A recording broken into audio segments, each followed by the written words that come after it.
الحمدللہ رب العالمین والصلاة والسلام علی سید المرسلین وعلی آلہ واصحابہ اجمعین ومن تبعہم بإحسان الی یوم الدین، اما بعد۔ قال اللہ تبارک و تعالی فی القرآن المجید والفرقان الحمید، فاعوذ باللہ من الشیطان الرجیم، بسم اللہ الرحمن الرحیم۔ کنتم خیر امتی، صدق اللہ العظیم۔ میرے زندگی کا مقصد تیرے دین کی سرفرازی، میں اسی لیے مسلمان، میں اسی لیے نمازی۔ محترم و مکرم عزیز سامعین کرام، السلام علیکم ورحمۃ اللہ وبرکاتہ۔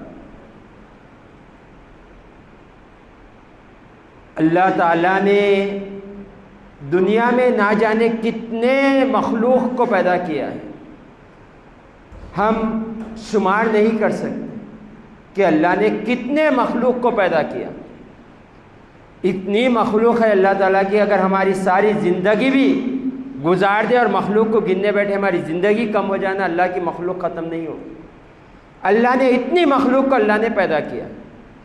ان تمام مخلوق میں اللہ تعالیٰ نے انسان کو پسند فرمایا، تمام مخلوق میں اللہ نے انسان کو پسند فرمایا۔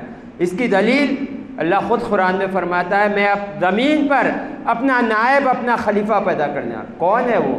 انسان۔ تو اللہ تعالیٰ نے انسان کو تمام مخلوقات میں اشرف المخلوقات بنایا۔ تمام مخلوق میں اللہ نے انسان کو اشرف المخلوقات بنایا۔ جب اللہ تعالیٰ نے دنیا میں انسان کو بھیجا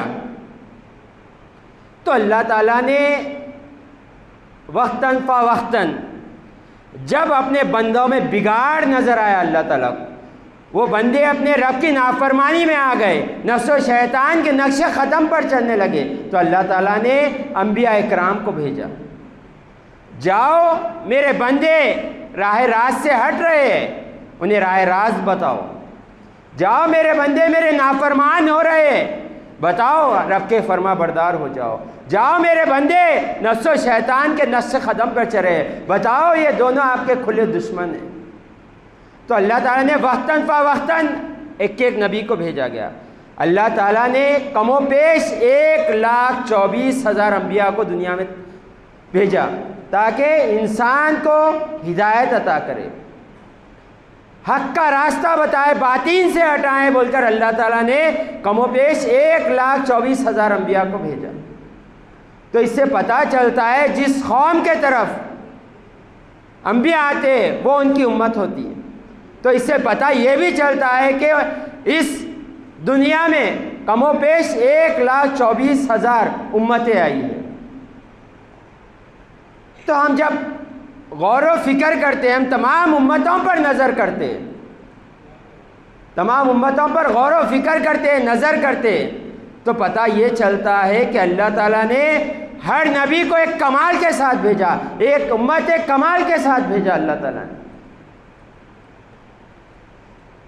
ہر نبی کو اللہ تعالیٰ نے معجزہ دے کر بھیجا، اپنی امت کے طرف جاؤ، ہر نبی با کمال۔ تو اللہ تعالیٰ نے جب نبیوں کو بھیجا تو نبیوں میں اللہ تعالیٰ نے نبی کریم صلی اللہ علیہ وآلہ وسلم کو نبیوں کے سردار بنا کر بھیجا۔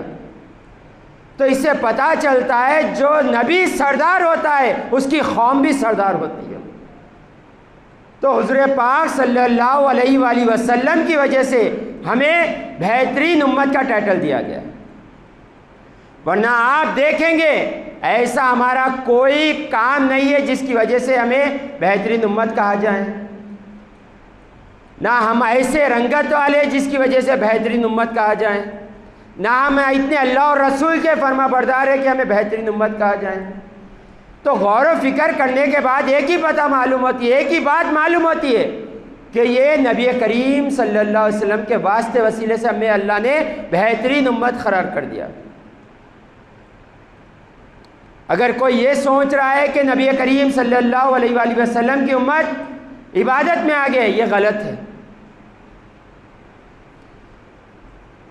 اگر کوئی یہ سوچ رہا ہے کہ امت یہ تقوی والی ہے، یہ بھی غلط ہے اللہ ماشاء اللہ، مگر اکثریت نہیں، صرف حضور پاک صلی اللہ علیہ وآلہ وسلم کی نسبت ہے ہمیں بہترین امت کہا گیا۔ تو یہ امت کو جو بہترین امت کہا گیا، اس کی وجہ نبی کریم صلی اللہ علیہ وسلم کی ذات ہے۔ تو ہمیں یہ معلوم ہونا چاہیے کہ اللہ نے جو احسانات تمام نبیوں سے زیادہ نبی کریم صلی اللہ علیہ وسلم پر کیا، تو تمام امتوں سے زیادہ یہ امت پر احسان کیا اللہ تعالیٰ نے۔ ہم پر سب سے بڑا جو احسان اللہ نے کیا کہ اللہ نے ہمیں مسلمان بنایا، مسلمان گھرانے میں پیدا کیا، یہ اللہ کا سب سے بڑا احسان عظیم ہے۔ اور اس پر کرم با کرم یہ ہو گیا کہ ہمیں نبی کریم صلی اللہ علیہ وسلم کی امت میں پیدا کر دیا۔ یہ سب سے بڑا کرم ہے اللہ تعالیٰ کا۔ ایمان کے بعد سب سے بڑی دولت یہ ہے کہ ہمیں نبی کریم صلی اللہ علیہ وسلم کی امت میں پیدا کر دیا۔ حضور پاک صلی اللہ علیہ وآلہ وسلم نے ارشاد فرمایا کل قیامت کا دن ہوگا اور سب سے پہلے میں رب کی بارگاہ میں شفاعت کروں گا۔ حضور فرما رہے ہیں سب سے پہلے میں شفاعت کروں گا۔ قیامت کا منظر یہ ہے کہ انبیاء اکرام اپنا قدم پیچھے ڈالیں گے اللہ کی بارگاہ میں جانے سے، ہر ایک کے لفظ پر نفسا نفسی کا عالم ہوگا، ہر کوئی کہے گا اذهبوا الی غیری، ہر کوئی نبی اللہ کے جلال اور قہار اور جبار کی کیفیت سے اللہ سے دور ہوتا ہوا نظر آئے گا۔ حضور پاک صلی اللہ علیہ وسلم نے ارشاد فرمایا اللہ کی بارگاہ میں سجدہ ریز ہو جاؤں گا۔ اللہ کہے گا اے محبوب سر اٹھاؤ، مانگو، جو مانگنا ہے مانگو، عطا کیا جائے گا۔ یہ اللہ نے شان بیان کی ہے حضور پاک صلی اللہ علیہ وسلم۔ حضور پاک صلی اللہ علیہ وسلم نے فرمایا کل قیامت میں سب سے پہلے شفاعت میں کروں گا اور میری شفاعت سب سے پہلے قبول کی جائے گی۔ تو حضور پاک صلی اللہ علیہ وسلم کا مقام و مرتبہ ہمیں معلوم ہو رہا ہے، اور حضور پاک صلی اللہ علیہ وسلم نے ارشاد فرمایا سب سے پہلے جنت کا دروازہ میرے لیے کھولا جائے گا، جنت کھلے گی میرے لیے، سب سے پہلے جنت میں داخل ہوگا۔ جب تک میں جنت میں داخل نہیں ہو جاؤں تمام انبیاء اکرام پر جنت حرام ہے، وہ میں داخل ہو جاؤں گا، اس کے بعد وہ داخل ہوں گے، اس سے پہلے کوئی داخل نہیں ہو سکتا، کوئی نبی کوئی رسول جنت میں داخل نہیں ہو سکتا۔ حضور پاک صلی اللہ علیہ وسلم نے پھر ہمیں وہاں پر یاد کیا، حضور پاک صلی اللہ علیہ وسلم نے اپنی امت کو کہیں پر نہیں بولا، وہاں یاد کیا اور کہا اس وقت تک کوئی امت جنت میں داخل نہیں ہوگی جب تک میری امت جنت میں داخل نہیں ہو جائے گی۔ تمام امتوں پر بھی جنت حرام ہے جب تک میری امت جنت میں داخل نہ ہو جائیں۔ سوچے کیسا مقام ملا یہ امت کو، کس کی وجہ سے ملا؟ اعمال کی وجہ سے یا خاندان کی وجہ سے یا نسب کی وجہ سے، تقوی پرہیزگاری کی وجہ سے؟ نہیں، یہ حضور پاک صلی اللہ علیہ وآلہ وسلم کی نسبت کی وجہ سے ملی۔ تو ہمیں غور کرنا چاہیے کہ اللہ نے ہمیں کس قدر بہترین امت بنا کر بھیجا ہے۔ حضور پاک صلی اللہ علیہ وآلہ وسلم نے ارشاد فرمایا سب سے زیادہ نبیوں میں میری تصدیق کی گئی ہے، میرے کلمے کو پڑھا گیا ہے سب سے زیادہ۔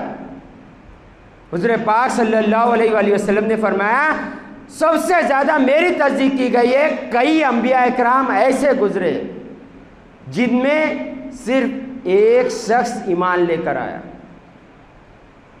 ایک شخص، عمرے 800 سال 900 سال 1000 سال عمرے، اور ایک شخص نے ایمان لے کر آیا۔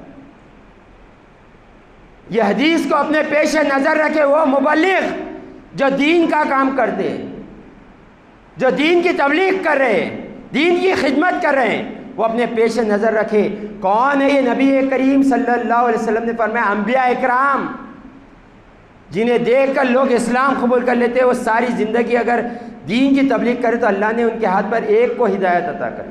اور آج ہمارا عالم یہ ہو گیا ہے، دین کے مبلغ کا یہ عالم ہو گیا ہے، علماء اکرام کا یہ عالم ہو گیا ہے، عالم دین کا یہ عالم ہو گیا ہے، ہم جو کہیں وہ بس مان لے، یہ نہیں ہو سکتا۔ ہم جب بیان کریں لوگوں کی تعداد لگ جائیں، یہ نہیں ہو سکتا۔ حضور پاک صلی اللہ علیہ وسلم کی زندگی ظاہری اٹھا کر دیکھ لے. حضور پاک صلی اللہ علیہ وسلم نے 13 سال دین کی تبلیغ کی ہجرت سے پہلے. جب ہجرت کی تو کتنے تھے حضور پاک صلی اللہ علیہ وسلم کے ساتھ؟ 313. اور اللہ آگے مدینے میں جب ہجرت تشریف فرما ہو گئی حضور پاک، اللہ قرآن میں فرماتا ہے اے محبوب آپ دیکھو گے جاؤ تو جاؤ، گروپ گروپ بن کر اسلام قبول کریں گے لوگ. اور آج دیکھ لے ہمارے سامنے. تو اللہ تعالیٰ پہلے جب دین کا کام کرتے ہیں تو اس سے آزمائش کرتا ہے. کیونکہ آپ اگر کسی کو اپنے خزانے پر واچ مین رکھنا چاہتے ہو، اپنے خزانے پر کسی کو واچ مین رکھنا چاہتے ہو، تو پہلے آپ اسے پرکھ لیتے ہو یہ کتنا امانت دار ہے، کتنا صادق، کتنا سچا ہے، یہ پہلے دیکھ لیتے ہو اسے. پھر اس کے اوپر خزانے پر رکھتے ہو اسے، پھر اس کے اوپر خزانے کے کنجیاں دے دیتے ہو، تم جو چاہے کرو، تمہیں ہم نے خزانے کے کنجیاں تھا کیونکہ ہم نے تجھے آزما لیا ہے، تو صبر میں بھی ثابت ہو گیا ہے، تو امانت دار ہے، تو صادق ہے، اب تو امانت داری کر، اب تو خزانے کی چوکی داری کر. تو یہ اللہ کا دین دنیا کے خزانوں سے کروڑ ہاں بہتر ہے. حضور پاک صلی اللہ علیہ وسلم نے واضح ارشاد فرما دیا اللہ دنیا اسے بھی دیتا ہے جسے وہ چاہتا ہے، اور دنیا اسے بھی دیتا ہے جسے وہ نہیں چاہتا، مگر ایمان صرف اللہ اسی کو دیتا ہے جسے چاہتا ہے. تو اس سے پتہ چلتا ہے کہ اللہ کے پاس دنیا کی کوئی حقیقت نہیں ہے. حضور پاک نے فرما دیا مچھر کے پر کے برابر اللہ کے پاس دنیا کی حقیقت نہیں. تو حضور پاک صلی اللہ علیہ وآلہ وسلم نے کہا کہ ایسے نبیاں گزرے جس کے ہاتھ پر صرف ایک نے اسلام قبول کیا. اور حضور پاک صلی اللہ علیہ وآلہ وسلم نے ارشاد فرمایا نوح علیہ السلام نے 1000 سال کی عمر پائی اور 950 سال دین کی تبلیغ کی. آپ نے 950 سال دین کی تبلیغ کی نوح علیہ السلام نے. اور نوح علیہ السلام کا سب سے بڑا معجزہ آپ نے کشتی بنائی تھی، جس میں ذکر آپ لوگ بہرحال سنتے رہتے ہیں کتنی بڑی کشتی بنائی تھی. یہ سب کرنے کے باوجود پتہ ہے نوح علیہ السلام کے ہاتھ پر کتنے لوگوں نے اسلام قبول کیا؟ 80 لوگوں نے، صرف 80 لوگوں نے اسلام قبول کیا. 950 سال کی تبلیغ اور 80 لوگوں نے اسلام قبول کیا. اور 8 افراد تو آپ کے خاندان کے تھے، 72 لوگوں نے آپ پر اسلام قبول کیا. کتنے سال کی تبلیغ؟ 950 سال کی. مگر کبھی ان لوگوں نے پیچھے ہٹا نہیں ہٹا، کیونکہ انبیاءوں کا کام صرف پہنچا دینا ہوتا ہے، اس کے بعد اللہ ہدایت دیتا ہے. تو حضور پاک صلی اللہ علیہ وآلہ وسلم کی امت یہ بہترین امت اس لیے ہے کہ حضور پاک صلی اللہ علیہ وآلہ وسلم دنیا سے ظاہری وصال پا کر کم و بیش 1500 سال ہونے آ گئے، کم و بیش. آپ دیکھو موسیٰ علیہ السلام جو بنی اسرائیل کے تھے، انہوں نے بنی اسرائیل پر بہت سے سارے احسانات کرائے اللہ سے. جب موسیٰ علیہ السلام کوہ طور پر گئے، 40 دن کے واسطے گئے تھے، 40 دن کے واسطے کوہ طور پر گئے تھے. جب پلٹ کر آئے تو ان کی قوم نے بچڑے کی پوجا شروع کر دی تھی، بچڑے کو معبود بنا دیا تھا، پوجا شروع کر دی تھی. کون ہے یہ موسیٰ علیہ السلام کی قوم؟ جب انہیں بھوک لگتی تو آسمان سے من و سلوہ اترتا تھا، جب ان کے اوپر دھوپ آتی تو آسمان کا بادل کا ایک سایہ ان پر سایہ کرتا تھا، بادل کا ایک ٹکڑا. جب انہیں پیاس لگتی تو پتھر سے چشمے جاری ہو جاتے تھے. اس کے باوجود 40 دن صرف موسیٰ علیہ السلام دور ہو گئے تو یہ قوم بچڑے کی پوجا شروع کر دی. اور حضور پاک صلی اللہ علیہ وسلم کی ظاہری وصال کے کم و بیش 1500 سال ہونے آ گئے. الحمدللہ ہر کوئی نعرے تکبیر بلند کرتے ہوئے نظر آتا ہے، یا رسول اللہ کہتے ہوئے نظر آتا ہے، قرآن کی حفاظت کرتے ہوئے نظر آتا ہے، اپنی ایمان کی حفاظت کرتے ہوئے نظر آتا ہے. یہ امت پر اللہ کا فضل ہے، احسان عظیم ہے کہ اللہ نے اسے بہترین امت بنایا. اور حضور پاک صلی اللہ علیہ وسلم نے واضح ارشاد فرما دیا صبح قیامت تک اب کوئی نبی نہیں آنے والا. اور حضور پاک صلی اللہ علیہ وآلہ وسلم نے ارشاد فرمایا، بخاری شریف کی حدیث ہے، حضور پاک صلی اللہ علیہ وسلم نے ارشاد فرمایا اب مجھے میری امت پر شرک کا کوئی خوف نہیں ہے، میری امت اب شرک نہیں کرے گی. ایک گھٹا کوئی شرک نہیں کرے گا میری امت میں، اللہ نے مجھ سے یہ وعدہ لے لیا۔ تو ہمیں بہترین امت اس لیے کہا گیا ہے کہ ہم نبی کریم صلی اللہ علیہ وسلم کی امت ہے۔ تو ہمیں یہ غور کرنا ہے ہم ہے کون، ہمیں اللہ نے کیوں پیدا کیا ہے، کیوں اللہ نے اشرف المخلوقات بنایا ہے۔ حضور پاک صلی اللہ علیہ وآلہ وسلم نے ارشاد فرمایا، صحابہ اکرام سے پوچھا، اے صحابہ بتاؤ سب سے زیادہ افضل ایمان کس کا ہے، سب سے زیادہ افضل ایمان کس کا ہے؟ صحابہ اکرام نے کہا یا رسول اللہ فرشتوں کا۔ حضور پاک صلی اللہ علیہ وسلم نے فرمایا ان کا کیا عجیب ایمان بڑا ہے، افضل ایمان کیسے ہوا ان کا، وہ تو اللہ کے جلووں میں رہا کرتے، افضل ایمان کیسے ہو گیا؟ صحابہ اکرام نے کہا یا رسول اللہ نبیوں کا۔ حضور پاک صلی اللہ علیہ وسلم نے فرمایا ان کا عجیب ایمان نہیں ہے، افضل ایمان نہیں ہے، وہ مقام کا ایمان نہیں ہے۔ تو وہ تو نبی جس کے اوپر ہر وقت اللہ کی وحی نازل ہوتی ہے، ہر وقت وحی نازل ہوتی ہے۔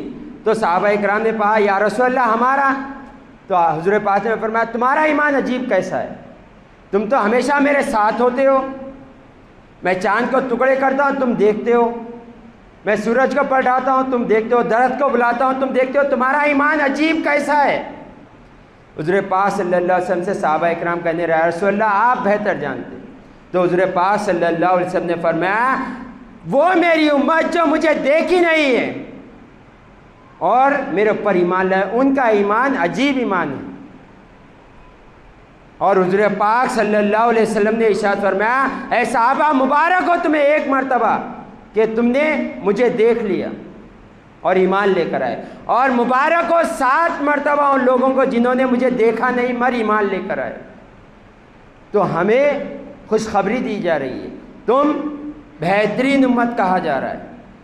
حضور پاک صلی اللہ علیہ وسلم نے فرمایا عجیب ایمان ہے ان کا، دیکھیں گے نہیں میرے اوپر جان نثار کریں گے۔ اور حضور پاک صلی اللہ علیہ وسلم نے ارشاد فرمایا میری امت کے آخری دور میں ایسے لوگ آئیں گے جو اپنا گھر بار سب چھوڑنے کے لیے تیار ہو جائیں گے صرف میری ایک جھلک کے لیے۔ تو ہمیں غور کرنا ہے کہ اللہ نے ہمیں بہترین امت کہا ہے۔ عیسیٰ علیہ السلام کے جو ساتھی ہوتے انہیں حواری کہا جاتا ہے۔ تو حواریوں نے ساری زندگی رب کی عبادت میں گزار دی، جو اللہ نے حکم دیا وہ حکم میں لبیک کہا کرتے تھے، اپنے آپ کو نیکیوں کے طرف لے جایا کرتے تھے، اپنے آپ کو گناہوں سے بچایا کرتے تھے۔ جب ان لوگوں نے ساری زندگی عبادت کی تو اللہ کی بارگاہ میں التجا کرنے لگے اے مالک ہم نے ساری زندگی تیری عبادت میں گزار دی، تیری بندگی میں گزار دی، تیرے ذکر میں گزار دی، تیرے فکر میں گزار دی، مالک اب اس کا بدلہ عطا کر۔ کیا مانگ رہے بدلے میں؟ کہہ رہے یا اللہ ہمیں اگر عبادت کا کوئی بدلہ دینا چاہتا ہے تو ہمیں نبی کریم صلی اللہ علیہ وسلم کی امت میں نام لکھ دے ہمارا۔ کیا کر رہے ہیں؟ ساری زندگی عبادت کر کے تمنا کر رہے یہ امت میں پیدا ہو جائیں، یہ امت میں ہمارا نام لکھ دیا جائے۔ اور آج ہمیں اللہ نے یوں ہی پیدا کر دیا، نہ ہم نے دعا کی، نہ ہم نے التجا کی، نہ ہم نے عبادت کی۔ آنکھ کھولے تو پتہ چلا کہ تم محمدی ہو، یہ اللہ کا فضل ہو گیا۔ اس کے بعد ہماری غفلت ہے، ہماری کوتاہی، ہماری دین سے دوری ہم خود بہتر جانتے کتنی ہے۔ موسیٰ علیہ السلام کے سامنے اللہ تعالیٰ نے یہ امت کی فضیلتیں بیان کی تو کہنے لگے موسیٰ علیہ السلام اے اللہ اگر یہ امت کی اتنی فضیلت ہے تو یہ امت مجھے عطا کر دے، یہ امت کی اتنی فضیلت ہے تو یہ عطا کر دے۔ تو اللہ تعالیٰ نے فرمایا اے موسیٰ یہ امت میرے محبوب کی امت ہے۔ کئی سال موسیٰ علیہ السلام ایک ہی ضد پر اڑ گئے کہ اللہ یہ امت مجھے عطا کر دے، مجھے نہیں عطا کیا۔ تو کہنے لگے اے اللہ یہ امت تو مجھے عطا نہیں کی جا رہی، کم سے کم مجھے تیرے محبوب کا امتی بنا دے۔ اور آج ہم بغیر دعا کر کے، بغیر التجا کر کے، بغیر محنت کرے کے حضور پاک صلی اللہ علیہ وسلم کی امت میں پیدا ہو گئے، اور آج ہمارا عالم یہ ہو گیا ہے ہم اپنے دین کو اپنے پس پشت ڈال کر بیٹھے۔ ہم اپنے قول سے، اپنے فعل سے دین کو کتنا ثابت کر رہے ہیں؟ آپ بہترین امت ہو تو کیا ثابت کر رہے ہو آپ بہترین امت ہو؟ کتنا اپنے بات سے، اپنے کام سے کتنا دین کو پیش کر رہے ہو؟ آج ہم کیا دین کو پیش کر رہے ہیں پتہ ہے؟ ہم اپنے آپ کو دین کے مخالف پیدا کر رہے ہیں، مخالف بتا رہے ہیں ہم اپنے آپ کو۔ جو دین میں آپ پر حرام کر دیا گیا ہے ہم وہ کرتے ہوئے اپنے آپ کو ظاہر کر رہے ہیں۔ ایک عورت جس سے کوئی تعلق نہیں آپ پر حرام کر دی گئی، اس کے باؤں میں بائیں ڈال کر آپ پھر رہے، اس کے ساتھ ریل بنا رہے آپ، اس کے ساتھ اسٹوریز بنا رہے آپ، اور ہمارے کم علمی، ہماری جاہلیت کا یہ عالم ہے، اس پر ماں باپ کمنٹ کرتے ہیں۔ آج ہمارے دین پر جو کوئی اٹھتا ہے انگلیاں اٹھاتا ہے، کوئی اٹھتا ہے کلام پاک کی بے حرمتی کر دیتا ہے، کوئی اٹھتا ہے صاحب قرآن کی بے حرمتی کر دیتا ہے، کوئی صحابہ اکرام کی بے حرمتی کر دیتا ہے، کوئی دین کی بے حرمتی کر دیتا ہے، کوئی اسلام کی شریعت کی بے حرمتی کر دیتا ہے، اور ہمیں کوئی فکر نہیں، آرام سے کھا بھی رہے ہیں، آرام سے سو بھی رہے ہیں، کوئی فکر نہیں ہے ہمیں۔ فکر کب ہوتی ہے ہمیں معلوم؟ جب سیٹ کہہ دیتا ہے کل سے نوکری پر نہ کو۔ فکر کب ہوتی ہے معلوم؟ جب بیوی گھر چھوڑ کر چلے جاتی۔ فکر کب ہوتی ہے معلوم؟ جب اپنا ساتھ چھوڑ دیتا ہے۔ اور یہ فکر نہیں ہوتی کہ ہم نے نبی کریم صلی اللہ علیہ وسلم کے دین کو کیا ثابت کیا۔ سب سے بدترین شخص وہ ہے، سب سے بدترین، سب سے غیر گزرا شخص وہ ہے جس کی وجہ سے اس کے دین پر انگلیاں اٹھائی جائیں۔ جیسے کہ بزرگان دین فرماتے ہیں کہ سب سے بدترین شخص وہ ہے جو انسان کے برائیوں کو تلاش کرتا ہے، مکھی کے مانند ہے۔ اس سے غیر گزرا شخص وہ ہے جس کی وجہ سے اس کے دین کو برا کہا جائے۔ اور آج ہمارا عالم، ہم خود بہتر جانتے ہیں، اپنے آپ کا خود محاسبہ کر لے کہاں پر ہے، کیا ہم نے دین کو پیش کر رہے ہیں؟ کوئی اٹھتا ہے ایک فلم بنا دیتا ہے، کوئی اٹھتا ہے ایک فلم بنا دیتا ہے۔ کبھی آپ نے کوشش کیا ہے کچھ کرنے کی؟ ارے کچھ نہیں کرے تو نہیں کرے، اپنے آپ کو بدلنے کی تو کوشش کرے کم سے کم۔ وہ ماں باپ جو اولاد کو دیکھ کر سکون پاتے، کل وہی ماں باپ کے سامنے اولاد کو جہنم کا حکم ہو جائے، کیسا سکون سے پاؤ گے؟ دن رات ایک کر دیتے ہو کمانے کے لیے، کس کے لیے؟ اولاد کے لیے، بیوی بچوں کے لیے۔ یہی بیوی بچے آپ کے مخالف بن کر قیامت کے دن ٹھہر جائیں، کیا آپ بہتر ہے آپ کے لیے؟ جس رب نے آپ کو ہزارہ نعمتیں عطا کی ہے، اگر گننے بیٹھو گے زندگی ختم ہو جائے گی، نعمتوں کو نہیں گنو گے، اور اس کی نافرمانی میں کوئی کسر نہیں چھوڑے ہو۔ ارے ایک دوست کوئی بات کہتا ہے، اس کی بات نہیں ٹالتے، اور رب کہہ رہا ہے، بس پوچھ ڈال دیا ہم نے۔ وقت ہے بدلے اپنے آپ کو، اپنے قول سے، اپنے فعل سے دین کو ثابت کرے، ایسا کام کرے اگر دیکھ کر کوئی نان مسلم بھی یہ کہے اگر دین ہے تو یہ حق ہے بول کر۔ کیوں دین پر انگلیاں اٹھائی جا رہی ہے؟ ہم نے غفلت کا برقع پہن کر بیٹھے، ہمیں کوئی پرواہ نہیں ہے۔ یہ نہ سوچے وہ کہیں گاؤں میں ہو رہا ہے، نہیں، ہرگز نہیں، وہ وقت دور نہیں، ایسی غفلت رہی تو آپ کے گھروں میں بھی داخل ہو جائے۔ اپنے آپ کو دیکھے، فکر کرے اپنے دین کی، اپنے ایمان کی فکر کرے، کیسے زندگی گزارے۔ غفلت کے ساتھ زندگی نہ گزارے، اپنے آپ کو نمازی بنائے، اپنے آپ کو روزدار بنائے، اپنے آپ کو سچ بولنے والا بنائے، اپنے آپ کو زکوٰۃ ادا کرنے والا بنائے، اپنے آپ کو حاجی بنائے، اپنے آپ کو بار بار کثرت سے عمرہ جانے والا بنائے، اپنے آپ سے دین کو ثابت کرے۔ دین پر انگلیاں اٹھانے والوں کو 1% غلطی کہا جائے گا، بس 1%، چاہے وہ دین کے لاکھ خلاف بولے، 1% غلطی ان کی مانی جائے گی۔ 99% ہماری غلطی، ہماری غلطی ہے صاحب، 99% ہماری غلطی، کیونکہ ہم نے اپنے دین کو اہمیت نہیں دی۔ اگر میں کہہ دوں کہ آج شام میں پارٹی ہے، سب کو آنا ہے، آپ دیکھیں گے میرا گھر کم پڑتا ہوا نظر آئے گا، آپ گھر کم پڑ جائے گا۔ اور وہی میں کہہ دوں کہ آج رات دین کی دعوت ہے، اللہ ماشاء اللہ آئیں گے 1 یا 2، یہ اہمیت ہے ہمارے پاس دین کی۔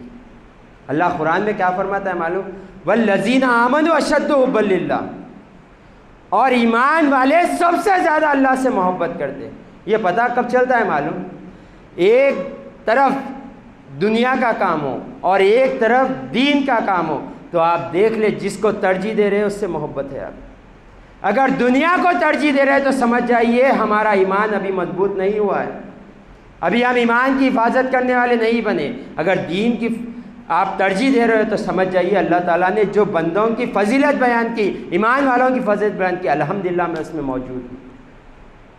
اپنے آپ کا محاسبہ کریں، اپنے آپ کو دین کے سامنے پیش کریں، اپنے آپ کو قرآن کے سامنے پیش کر دے اور کہے اب بتا جیسے تو حکم دے گا ویسے زندگی گزار۔ یہ زندگی کیسے بھی گزر جائے گی، روتے گزارو، ہنستے گزارو، کھاتے گزارو، بھوکے رہ کے گزارو، سو کے جاگتے عزت ذلیل جیسے ہو کے گزارو، گزر جائے گی، وقت کسی کے لیے نہیں رکے گا، مگر آخرت یہ اعمال پر طے کی جائے گی۔ اور ایمان آج ہمارا کس درجے پہ ہم خود بہتر جانتے، کسی کو بولنے کی ضرورت نہیں ہے، کسی کو تانا تشی کرنے کی ضرورت نہیں ہے، ہر کوئی اپنے ایمان سے واقعی ہے کتنا ہے ہمارا ایمان۔ تھوڑی آزمائش آتی ہے مرتد بن جاتے، تھوڑی آزمائش آتی ہے اپنے احکامات کو پس پوچھ ڈال دیتے ہیں، یہ حال ہمارا ہو گیا ہے۔ یہ فضیلتیں، یہ عظمتیں سننا افضل بات ہے، مگر آج فضیلتیں عظمتوں کی بات کی وقت تقاضا نہیں کرتا، آج عمل کے میدان میں اترنے کا وقت تقاضا کرتا ہے۔ اپنے آپ سے دین کو پیش کریں، اپنے قول سے، اپنی بات سے، اپنے عمل سے پیش کریں، نبی کریم صلی اللہ علیہ وسلم کی سیرت پڑھیں اور اپنی زندگی کو ڈھال دیں، تاکہ ہم کل قیامت میں پہنچیں تو ہمیں شرمندگی نہ ہو، ہمیں رسوائی نہ ہو۔ کل نبی کریم صلی اللہ علیہ وسلم کی بارگاہ میں کیسے جائیں گے، کبھی یہ تو سوچ لیں۔ جس نے ساری زندگی روتے ہوئے ہمارے لیے گزار دی، کل اس کے بارگاہ میں کیسے جائیں گے، اللہ کی بارگاہ میں کیسے حاضر ہوں گے؟ نافرمانیوں کے ساتھ۔ اے مالک تیرے دین پر انگلیاں اٹھائی جا رہی تھی، مجھے کوئی پرواہ نہیں تھی، تیرے محبوب کے خلاف بولے جا رہا تھا، مجھے کوئی پرواہ نہیں تھی، میں مست کھا رہا تھا، مست سو رہا تھا، اچھے کپڑے پہن رہا تھا، اچھا سو رہا تھا، اچھا بیوی بچوں کے ساتھ تھا، یہ کہیں گے؟ ارے کوئی خوددار ہوتا ہے، غلطی کر لیتا ہے تو ماں باپ کے سامنے نہیں جاتا۔ ارے کئی ایسے خوددار لوگوں کی مثالیں ملتی ہے، چھوٹی سی غلطی۔ ایک عربی کا واقعہ ہے کہ اس نے ایک مرتبہ اپنے بیوی کے سامنے اس کی ہوا خارج ہو گئی، 30 سال وہ گھر سے دور ہو گیا۔ کیا منہ لے کر اپنے بیوی کے سامنے جاؤ، اتنی بری بات اس کے سامنے ہوا خارج کر دینا۔ اور آج ہمارے دین کے ساتھ کیا نہیں کیا جا رہا، کیا پیش کرے صاحب؟ ہم غور کر لیں اپنے آپ کو، بدلے، ابھی بھی وقت ہے، بدلے اپنے آپ کو،